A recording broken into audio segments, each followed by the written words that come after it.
فأنا ناصح لإخواني بالصدع بالحق تبيض وجوههم. السكوت في مسألة الحزبية يضرها، فاصدع بما تؤمر وأعرض عن المشركين. سلامي على دماج ورجالها والشيخ يحيى ودار العلم يا سلام. بسم الله الرحمن الرحيم. الحمد لله حمدا كثيرا طيبا مباركا فيه كما يحب ربنا ويرضاه.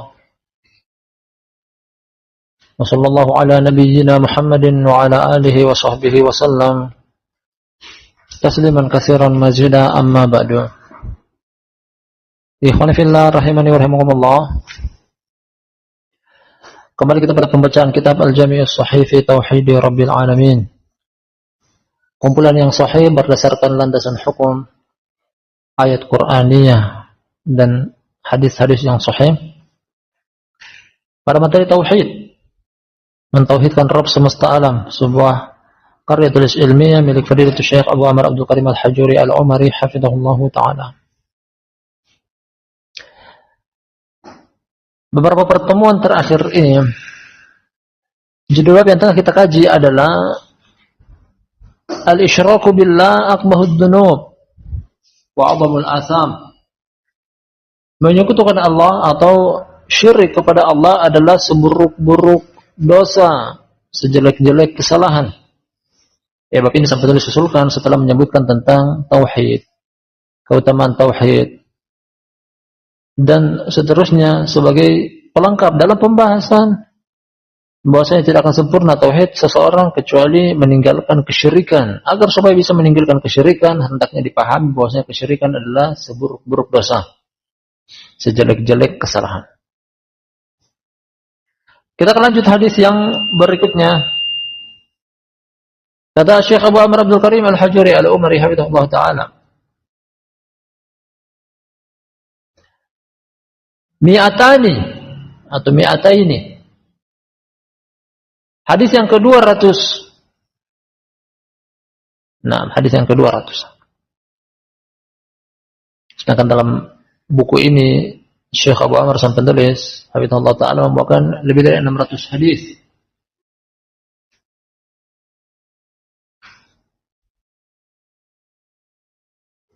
Lebih hadis. Nah, kita berada pada hadis yang ke-200. Qala Imam Muslim rahimahullahu ta'ala, berkata Imam Muslim, semoga Allah ta'ala merahmatinya,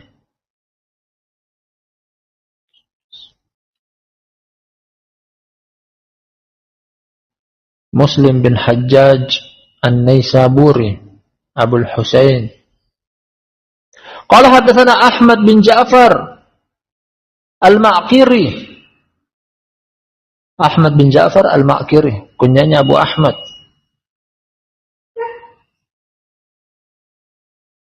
Atau Abul Hasan.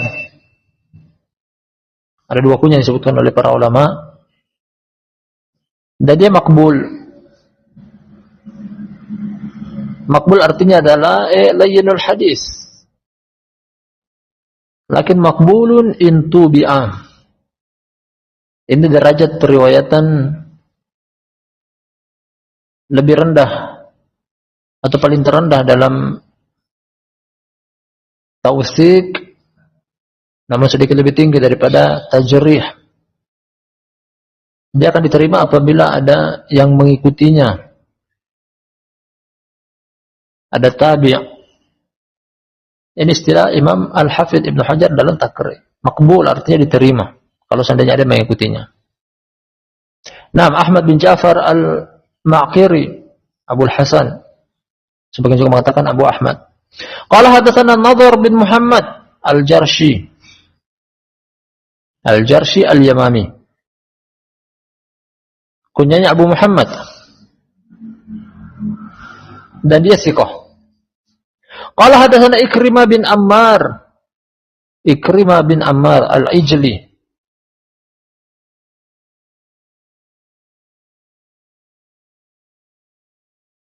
Kunyanya Abu Ammar. Saduq.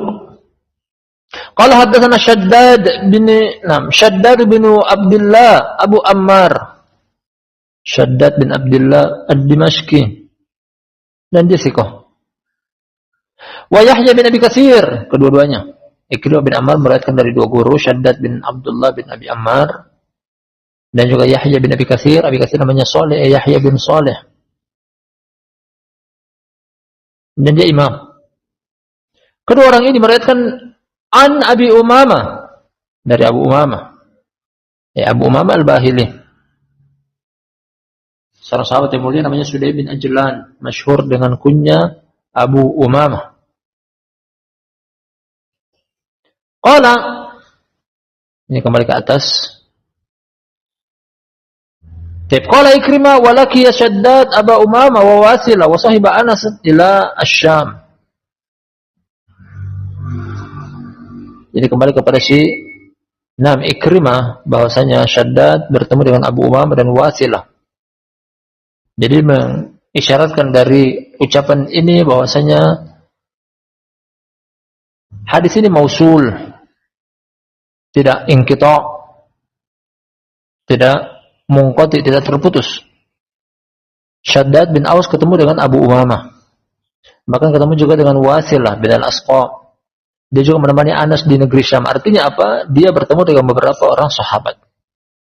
Ini sebagai keterangan bahwasanya dia bertemu dengan sahabat termasuk Abu Umamah. Wa asna alaihi fadlan wa khairan.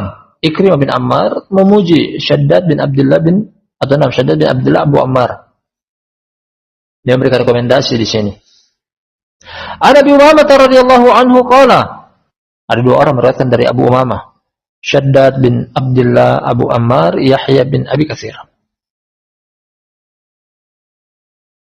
Qala kata Abu Umamah, qala Amr bin Abasa As-Sulami.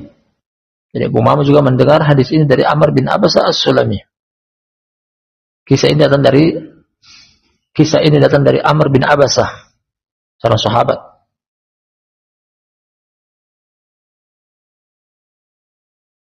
Kata Amr bin Abasah As-Sulami, kuntu wa ana fil jahiliyah wa adunnu anna an-nasa ala dhalalah wa annahum laysu ala syai' wa hum ya'buduna al-awthan. Dahulunya aku menyangka, adhon sini maknanya al-ilm. Aku mengetahui. Ini dengan tu'anni mulakin hisabi. Ad-dhunun huna bimakna al-yakin atau al-ilm. Persangkaan di sini lebih dekat kepada ilmu. Aku mengetahui bahwasanya aku berada di zaman jahiliyah. Dahulunya aku berada di zaman jahiliyah dan aku menyangka orang-orang berada di atas kesesatan. Mereka tidak berada di atas sesuatu apapun. Yakni mereka menyembah berhala. Ya, Amr bin Abasah semenjak zaman jahiliyah dia tidak suka dengan penyembahan terhadap berhala. Dia menganggap itu adalah laisa ala syai'. Artinya tidak memiliki peran, tidak memiliki bobot, tidak berharga, tidak bernilai.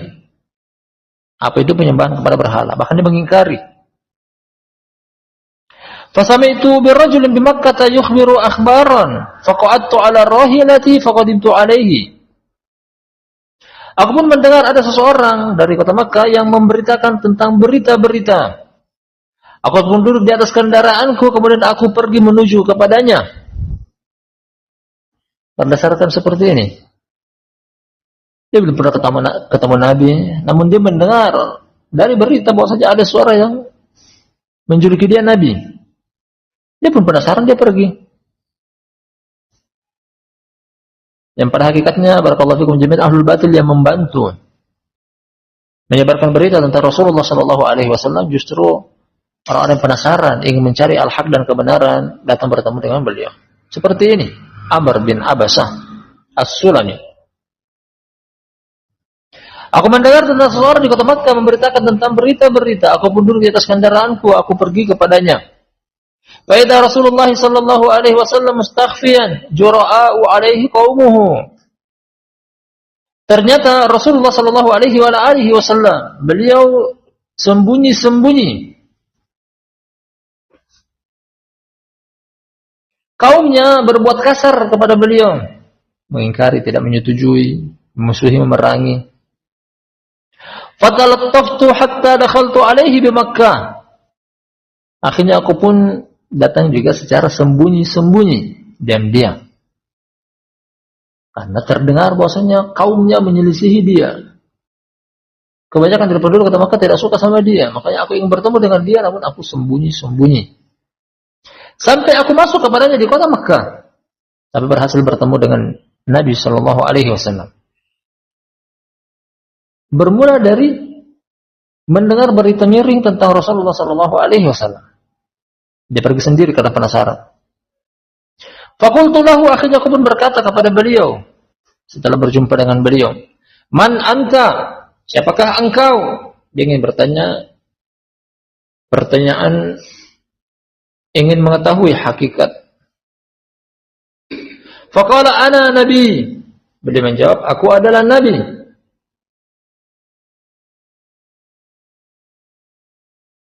Faqultu wa ma nabi? Qala arsalani Allah.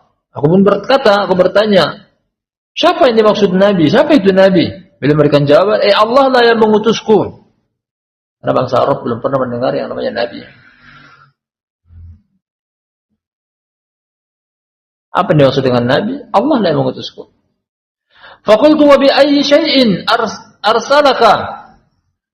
Aku bertanya lagi, yakni Amr bin Abasa As-Sulami, dengan sesuatu apa dia mengutus engkau? Tujuan dan maksudnya apa? Visi dan misinya apa? Engkau diutus oleh Allah. Kalau kata beliau memberikan jawaban, arsalani bisilatil arham wa kasril awsan wa ayyuhadallahu wa la yushraku bihi syai'un. Nabi sallallahu alaihi wasallam memberikan jawaban bahwasanya dia mengutus aku, yakni Allah. Dhamirnya lafzul jalal, dhamirhu kembali kepada Allah.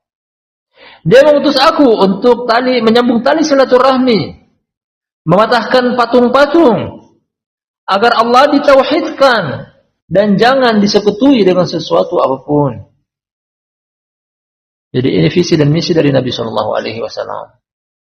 Siapa yang mengaku mengikuti Nabi Shallallahu Alaihi Wasallam, hendaknya hal-hal ini dia dakwahi, menyambung tali silaturahmi, tidak diputus, mematahkan berhala atau patung, mentauhidkan Allah dan tidak menyekutukannya. Dan ini sebagai inti dari hadis berkaitan dengan judul bab. Tauhid disandingkan dengan lawannya kesyirikan. Ketika tauhid adalah sebaik-baik amalan, syirik adalah seburuk-buruk amalan. Kita lanjutkan. Qultu lahu, aku pun katakan kepada dia, kata Amr bin Abasa As-Sulami, faman ma'aka ala hadha? Siapa yang bersama engkau dalam hal ini? Engkau nabi, ada orang yang mengikuti engkau, siapa saja dia? Kalau kata Nabi sallallahu alaihi wasallam memberikan jawaban, hurrun wa abdun. Satu orang yang merdeka, satu orang budak. Ini di awal-awal perkara, di awal-awal dakwah. Ketika Nabi sallallahu alaihi wasallam masih di kota Mekah, juga periode berdakwah secara sembunyi-sembunyi dan jangan kata-kata hal tersebut. Siapa yang bersama engkau? Cuma dua orang. Disifati oleh Nabi sallallahu alaihi wasallam satu orang merdeka, yakni Abu Bakar, satu budak, yakni dia adalah Bilal bin Rabah radhiyallahu anhu. Qala wa ma hu yauma idzin Abu Bakr wa Bilal mimman amana bihi. Dan pada hari itu yang bersama beliau adalah Abu Bakar dan Bilal. Abu Bakar dari kalangan orang yang merdeka yang beliau isyaratkan, Bilal dari kalangan orang yang budak, status budak. Serta beberapa orang yang beriman bersama dia, karena bukan cuma ini, ada yang lainnya seperti Ali bin Abi Thalib itu disebutkan. Utsman bin Affan Islam pada hari kedua didakwahi oleh Abu Bakar. Dan pertama lagi yang beriman kepada beliau adalah istri beliau Khadijah binti Khuwailid. Jadi ada beberapa orang yang tidak disebutkan di sini, namun beliau isyaratkan tentang jumlah sedikitnya yang bersamaku adalah seorang merdeka, seorang budak. Qala atau fakultu inni muttabi'uk. Kata Amr bin Abbas As-Sulami, kalau gitu aku mau mengikuti engkau. Nah, subhanallah. Orang kalau hatinya bersih, barakallahu fikum jami'an, seperti ini. tanpa ada perdebatan, tanpa ada diskusi panjang. Allah bukakan hatinya, langsung mau menerima al-haq, kebenaran. Intinya hatinya. Bertanya pertanyaan-pertanyaan dengan siapa engkau? Aku Nabi. Apa itu Nabi? Nabi adalah Allah mengutus aku. Dengan apa dia mengutus engkau?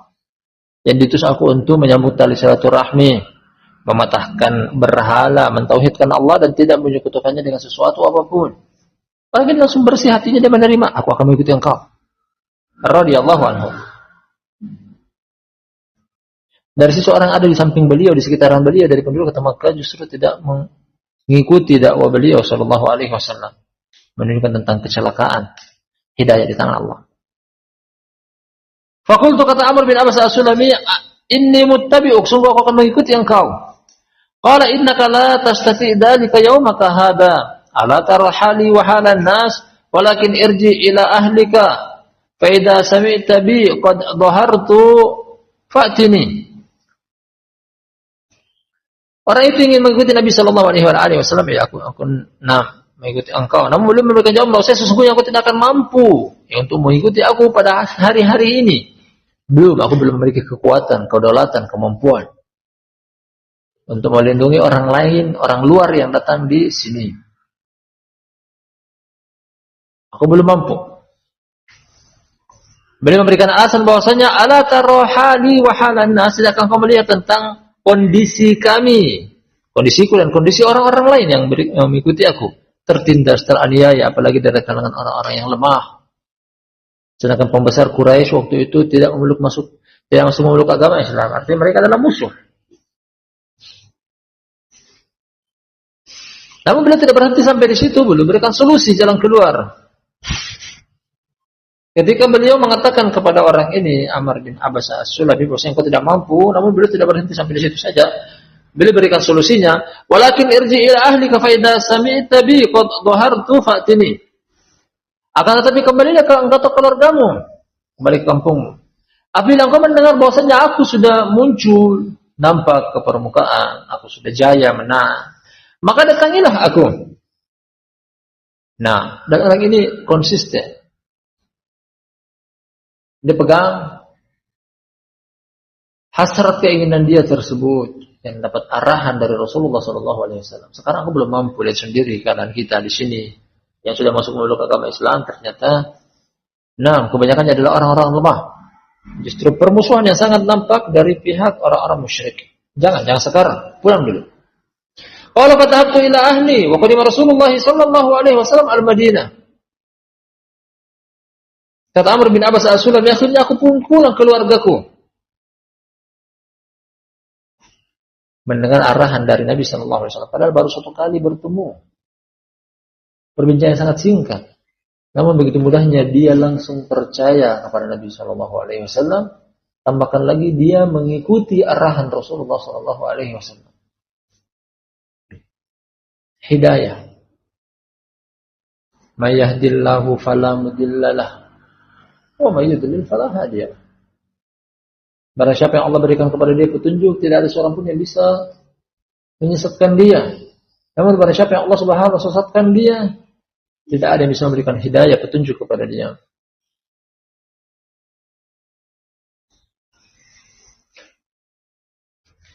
Fadabtu ila ahli wa qadim Rasulullah sallallahu alaihi wasallam al-Madinah. Akhirnya aku pun pulang kepada keluargaku setelah mendapatkan arahan dari beliau. Lalu Rasulullah sallallahu alaihi wasallam masuk ke kota Madinah, hijrah dari kota Makkah menuju ke kota Madinah. Wa kuntu fi ahli faja'altu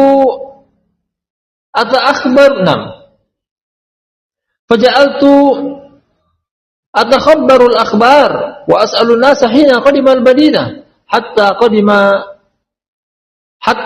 alayya nafarun min ahli Yathrib min ahli al-Madinah. Nah,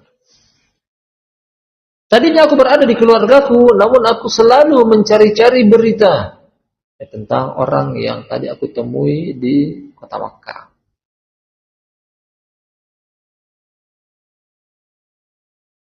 Akhirnya aku pun bertanya-tanya kepada orang ketika dia datang ke kota Madinah.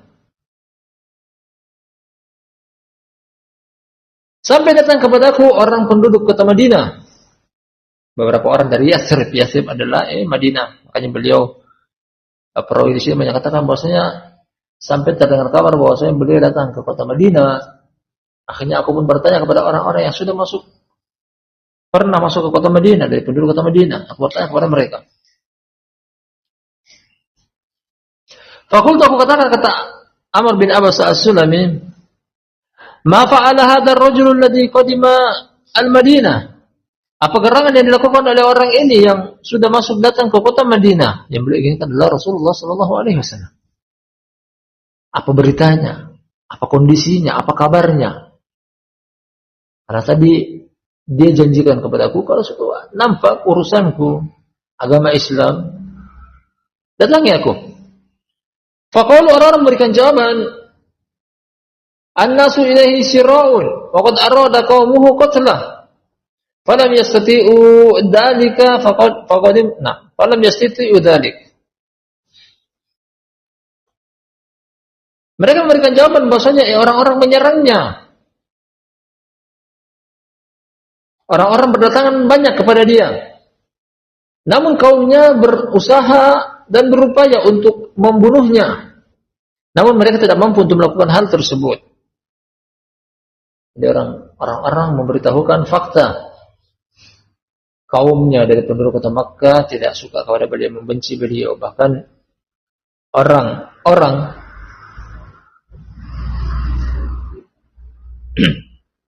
nah, di sini disebutkan bahwasanya mereka tidak mampu.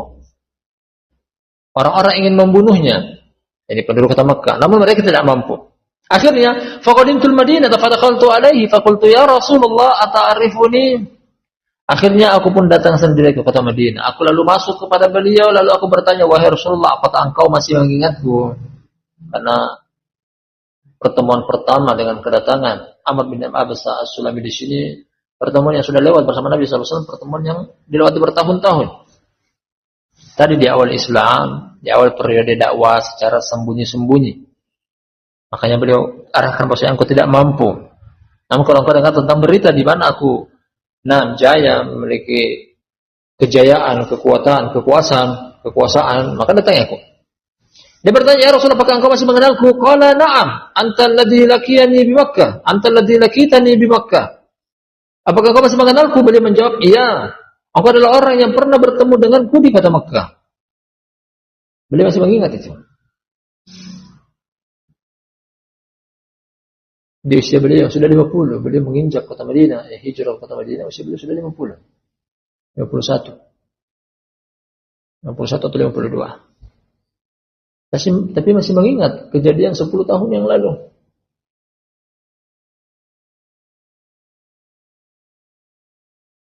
Qala faqultu, kata Amr bin Abbas as-Sulami, aku pun katakan, ya Rasulullah. Faqultu, tadi qultu bala. Ya betul, aku yang pernah bertemu dengan engkau di kota Makkah. Faqultu, aku katakan lagi, ya Nabi Allah, akhbirni amma 'allamaka Allah wa ajhaluh. Nah. Akhbirni 'anis shalah. Kemudian Amr bin Abbas as-Sulami meminta kepada Rasulullah SAW, wahai Rasulullah, ajarkanlah kepadaku apa yang Allah ajarkan kepada engkau yang aku tidak tahu. Beritakanlah kepadaku tentang sholat. Di sini akan datang tentang waktu-waktu sholat. Nah, waktu-waktu sholat. Kita lihat pelajaran pagi kita tentang waktu sholat di kitabus sholat. Tentang syurutus sholat. Kalau kata Nabi sallallahu alaihi wasallam, "Shalli salat as-subhi, tsumma aqsir 'anis salati hatta tatlu asy-syams." Hatta tartafi'a. Fa innaha tatlu hina tatlu baina qarnay syaitan wa hina idzin yasjudu lahal kuffar. Perhatikan dulu ini. Salatlah salat subuh. Kemudian ringankan salat. Sampai terbit matahari, ya lempengan matahari keluar, lempengan bulat matahari sampai keluar. Hatta tartafa asnam, sampai dia meninggi. Salat subuh. Sampai ketika dia meninggi, dan apabila dia telah meninggi naik, mulai keluar matahari, itulah waktu ketika dia keluar di antara dua tanduk syaitan, dan waktu itulah waktu orang-orang kafir sujud kepadanya, para penyembah matahari. Ketika matahari, lempengan bulatan matahari mulai keluar di ufuk timur, terbitnya, itu waktu sujud waktu salat yang terlarang oleh Nabi SAW, karena waktu itu adalah waktu di mana orang-orang para penyembah matahari melakukan ritual ibadah sujud kepada matahari. Thumma sholli fa inna salata mashhudatun mahduratun hatta yastaqilla dhillar ruh. Nah, kemudian salatlah lagi. Karena sesungguhnya salat adalah disaksikan, dihadiri. Ada yang hadiri, para malaikat. Disaksikan jadi oleh malaikat. Sampai matahari setinggi naik. Nah, sampai matahari naik setinggi ombak. Tsumma aksir anis shalah. Kemudian ringankanlah salat. Fa inna hina idin tusjaru jahannam. Nah, karena ketika itu kemudian ringankanlah salat, karena ketika itu neraka sedang dipanaskan, disulut apinya di waktu duhur, ketika matahari mulai membakar, panas di siang hari. Fa idza aqbala al-fay'u fa shalli fa inna salata mashhudatun mahduratun. Apabila matahari mulai tergelincir ke arah barat, ini awal waktu salat duhur. Waktu matahari di tengah namanya matahari transit, tidak bergerak sedikit pun. Dan itu relatif beberapa menit, ringan. Setelah itu bergerak pertama kali ke arah barat, tergelincir ke arah barat, maka salatlah, karena waktu salat itu yang disaksikan dan dihadiri. Hatta tusalli al-asr, summa aksir anis shalah. Kemudian salatlah asar. Kemudian ringankan salat, lalu hatta taghrub asy-syams, sampai matahari terbenam. Ini menerangkan tentang waktu salat asar dan waktu salat maghrib. Fa innaha taghrubu baina qarnay syaitan, karena sungguhnya dia tenggelam, dia terbenam persis di antara dua tanduk syaitan. Wa hina idzin yasjudu lahal kuffar. Ketika itulah orang-orang kafir sujud kepadanya. Nah,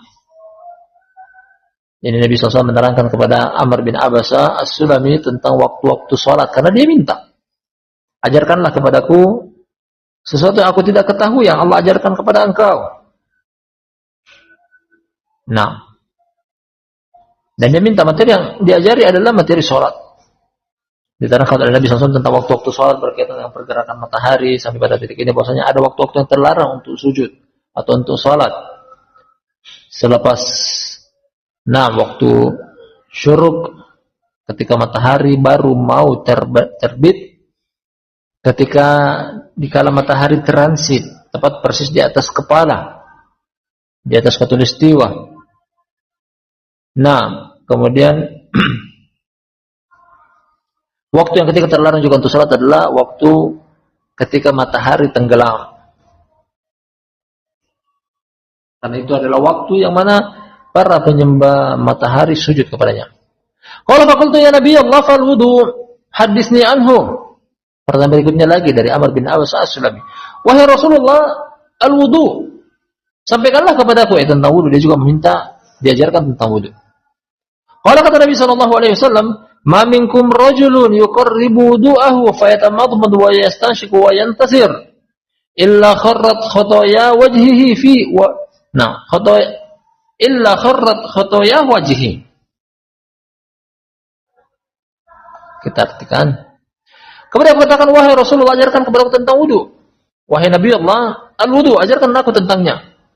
Kata beliau sallallahu alaihi wasallam, tidak seorang pun dari kalian, tak tahu seorang pun dari seorang laki-laki yang mendekati wudu, mau melaksanakan ibadah wudu, dia berkumur-kumur masukkan air ke dalam hidung lalu mengeluarkannya, kecuali akan berguguran dosa-dosa di area wajah, mata yang pernah melihat kepada yang haram. Nah, mulut yang pernah mencibir, mengejek, mengolok-olok, menggibahi, mengadu domba. Area wajah, anggota wudu di area wajah akan berguguran dosa dari 6 area tersebut. Wa fihi wa khayashimihi, di dalamnya juga terdapat 6 bagian daripada wajah adalah khayshum. Khayshum adalah bagian dalam dari hidung. 6 bagian dalam dari hidung, khayshum. Makanya dianjurkan untuk berkumur-kumur dan masukkan air ke dalam hidung. Thumma idza ghasala wajhahu kama amarahu Allah illa kharrat khataya wajhihi min atrafi lihyatihi ma'al ma'. Kemudian apabila dia mencuci wajahnya sebagaimana yang Allah perintahkan, melainkan akan berguguran dari wajahnya, dari ujung-ujung jenggotnya bersama air. Nah, kesalahan akan berguguran. Jadi manfaat dari air wudu yang berguguran akan menggugurkan dosa-dosa bersama titisan guguran air tersebut. Tsumma ghasala yadayhi ila al-mirfaqaini illa kharrat khataya yadayhi min anamilihi ma'al ma'. Kemudian apabila dia mencuci kedua tangannya sampai ke sikut, melainkan akan berguguran dosa-dosa dari tangan, gugur bersamaan dengan tetesan air dari ujung jari jemari. Tsumma yamsahu ra'sahu illa kharrat khataya ra'sihi min atrafi sya'rihi ma'al ma'. Dan tidaklah dia membasuh kepalanya melainkan akan berguguran dosa-dosa dari area kepalanya, berguguran bersamaan dengan tetesan air dari ujung-ujung rambutnya. Tsumma yaghsilu qadamayhi ila al-ka'baini illa kharrat khataya rijlaihi min anamilihi ma'al ma'. Kemudian apabila dia mencuci kedua kakinya sampai ke kedua mata kaki, melainkan akan berguguran dosa-dosa dari area kaki, berguguran bersama air dari ujung jari jemari kaki. Ini sebenarnya menunjukkan bahwasanya 6 pahala wudu termasuk di antaranya adalah luar biasanya menggugurkan dosa. Fa idza huwa qama fa shalla fa hamidallaha wa athna alayhi wa majjadahu billadhi huwa lahu ahlun. Wa farraga qalbahu lillahi illa ansarafa min khati'atihi ka hay'atihi yawma waladathu ummuh. Insyaallah. Lalu kemudian apabila dia salat, dia memuji Allah, dia menyanjungnya dengan sanjungan yang memang pantas Allah untuk mendapatkannya. Lalu hatinya kosong hanya karena Allah, melainkan akan hilang, akan terangkat darinya kesalahan-kesalahan sebagaimana hari di mana dia dilahirkan, bersih. Ini termasuk dalil barakallahu fikum jami'an, salat adalah penggugur dosa. Semakin banyak seseorang salat akan semakin banyak pula dosanya berguguran. Apalagi ketika iftitah yang dia baca berkaitan dengan menggugurkan dosa, Allahumma ba'id baini wa baina khotoyaya kama ba'adta bainal masyriqi wal maghrib, dan seterusnya. Dia berdoa kepada Allah untuk menjauhkan antara dia dengan dosanya sejauh timur dan barat. Dia berdoa kepada Allah untuk membersihkan dosa dia sebagaimana Allah membersihkan pakaian putih dari noda. Dia minta kepada Allah untuk mencuci kesalahan dan dosa dia sebagaimana mencuci dengan air, salju dan es. Jadi sampai sini ucapan Nabi sallallahu alaihi wasallam. Kita lanjutkan, masih ada potongan akhir dari hadis ini. Fahadatsa Amr bin Abbas bi hadzal hadits Aba Umamah sahib Rasulullah sallallahu alaihi wasallam faqala lahu Abu Umamah ya Amr bin Abbas undur ma taqul fi maqamin wahidin yu'ta hadzal rajul. Kemudian Amr bin Abbas menceritakan hadis ini kepada Abu Umamah, yakni sahabat Rasulullah sallallahu alaihi wasallam. Akhirnya Abu Umamah pun berkata kepada dia, wahai Amr bin Abbas, perhatikanlah apa yang engkau katakan. Pada satu tempat yang orang ini berikan, atau nama yang orang ini diberikan. Faqala Amr ya Aba Umamah, laqad kaburat sinni wa raqqa 'azmi waqtaraba ajali wa ma bihajatun an akdiba 'ala Allah wala 'ala Rasulillah sallallahu alaihi wasallam. Nah, kemudian Abu Umamah memberikan persaksian bahwasanya, atau Amr bin Abbas maksud kami memberikan persaksian bahwasanya wahai Abu Umamah, karena dia kayak kurang yakin tentang hadis ini. Amr bin Abbas As-Sulami mengatakan bahwa wahai Abu Umamah, sungguh aku telah tua, tulangku mulai keropos, telah dekat waktu ajalku. Aku tidak ada kepentingan untuk berdusta atas nama Allah atau atas nama Rasulullah sallallahu alaihi wasallam. Ini sebagai penegasan bahwasanya dia menyampaikan ini betul-betul dia dengar dari Rasulullah sallallahu alaihi wasallam. Tidak ada maksud untuk berdusta atau menyampaikan berita tak benar. Law lam asma'ahu min Rasulillah sallallahu alaihi wasallam illa marratan aw marratayn aw thalathan hatta adda sab'a marrat ma haddastu bihi abadan walakin sami'tuhu aktsar min dzalik. Akhirnya kata Amr bin Abbas As-Sulami bahwa seandainya aku tidak mendengar dari Rasulullah sallallahu alaihi wasallam baik itu sekali, 2 kali, 3 kali, bahkan dia menyebutkan sampai 7 kali pengulangan. Ya, aku mendengar ini lebih daripada apa yang engkau kira.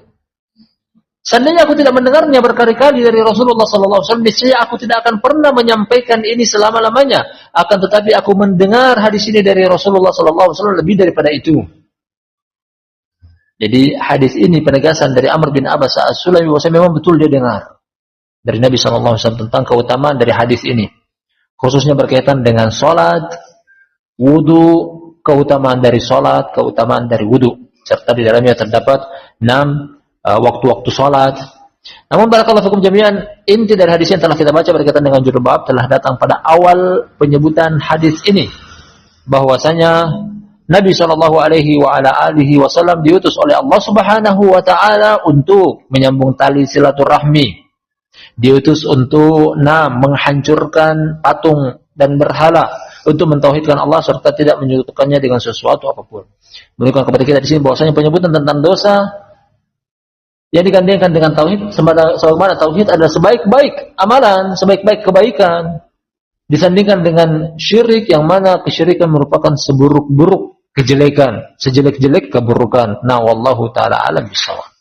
Nah, ini hadis yang sempat kita baca, lumayan hadis panjang, hadis Abu Umamah Al-Bahili dan didengar dari Amr bin Abbas As-Sulami radhiyallahu anhuma dari riwayat Imam Muslim. Nah, mungkin cukup kita ambil pada pertemuan kita malam hari ini. Lebih dan kurangnya mohon dimaafkan. Kita tutup dengan doa kafaratul majlis. Subhanakallahumma wa bihamdika asyhadu an la ilaha illa anta astaghfiruka wa atubu ilaik.